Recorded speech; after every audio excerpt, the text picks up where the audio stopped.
Good morning guys! Teacher A here and welcome to Gurong Pinoy sa Amerika.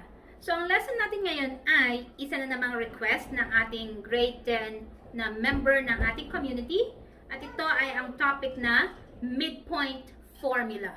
So paano daw ba kunin yung midpoint given yung dalawang points? So simulan na natin. So basically kapag sinabing midpoint, hinahanap lang natin yung point sa gitna. So, halimbawa, meron tayong straight line. Kapag sinabing midpoint, yun lang yung point na nasa gitna. Wherein, hinahati niya itong ating line into two equal parts. So, itong first part na to ay congruent dito sa ating second part. So, eto lang yung hinahanap natin. So, paano ba natin makikita itong midpoint na to?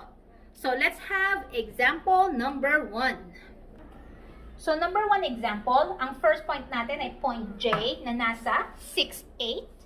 And yung second point natin, si point L na nasa 12, 10. So, ano yung gitna? Ano yung midpoint ng dalawang points na to?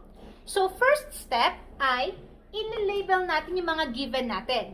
So, itong ating first order pair, sila yung mga sub 1s. So, ito yung ating x sub 1, y sub 1. And then, yung ating second ordered pair, sila yung mga sub 2s. So, this is our x sub 2, y sub 2. Yan. So, ganyan lang kasimple ang first step.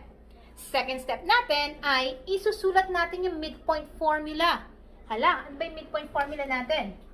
So, midpoint formula natin ay, since kinukuha lang natin yung gitna, so, kukunin lang din natin yung average ng mga x's at saka ng mga y's. So, paano yon? So, nasa loob sila ng parenthesis, syempre. Sabihin, yung dalawang x natin, i-add natin, and then i-divide sa 2. So, yun ang average. So, x sub 1 plus x sub 2, and then i-divide sa 2. Okay? And then, same thing sa ating mga y's. Kunin natin yung average nila by adding yung mga y's natin and then i-divide sa 2.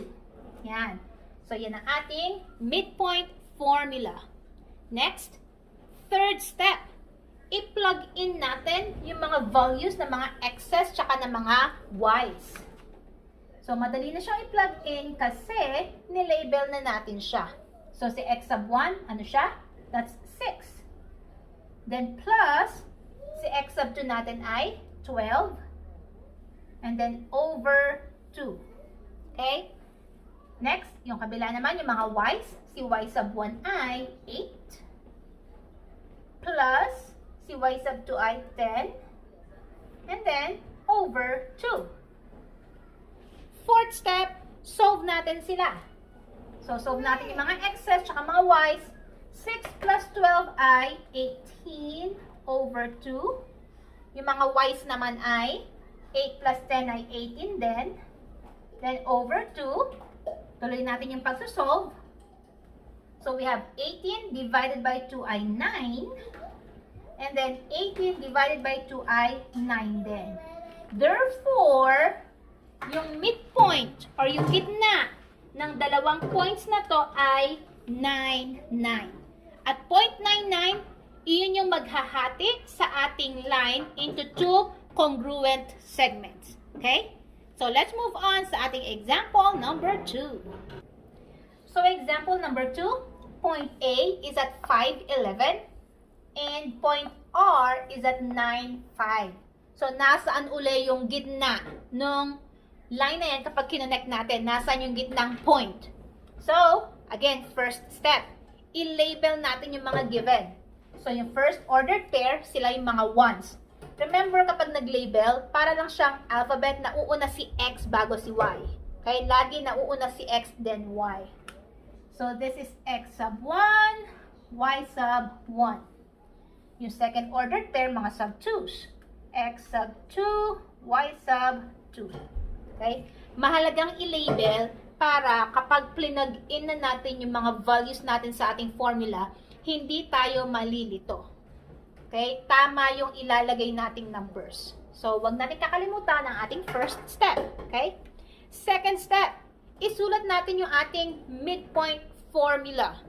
So, ang ating midpoint formula ay M, of course, for midpoint, is equal to yung average ng mga x's. Ibig sabihin, i-add yung mga x, then i-divide sa 2. So, x sub 1 plus x sub 2 divided by 2. Same thing sa ating mga y's. Kunin yung average by adding yung mga y's. And then, divide by 2. Yan. So, madali lang tandaan yung ating midpoint formula. Third step, i-plug in or i-substitute natin yung values ng mga x's at ng mga y's. So, ang ating x sub 1 ay, ayun, 5. Plus, ang ating x sub 2 ay 9. Then, divided by 2. And then, yung mga y's naman, y sub 1 ay 11. Plus, ang y sub 2 natin ay 5. And then, kopyahin si over 2. Yan. Fourth step, solve natin sila. So, 5 plus 9 ay 14 over 2. Mga y's, 11 plus 6, 11 plus 5 ay 16 over 2. So, dividing,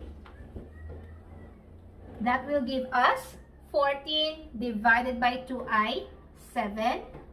And then, 16 divided by 2 ay 8. So, therefore, yung midpoint or yung pinakagitna ng dalawang points na to ay 7, 8. So, ganun lang siya kasimple. Okay? So, kung natuto kayo sa ating lesson, kung nakatulong to sa inyong module or summative test, kindly give me a like para i-share din to ni YouTube sa iba. And again, if may request kayo, katulad ng ating sender, na member ng ating community, kindly PM me, pati yung mga examples na gusto nyong isolve ko. Okay? So, that's it for today. Paalam!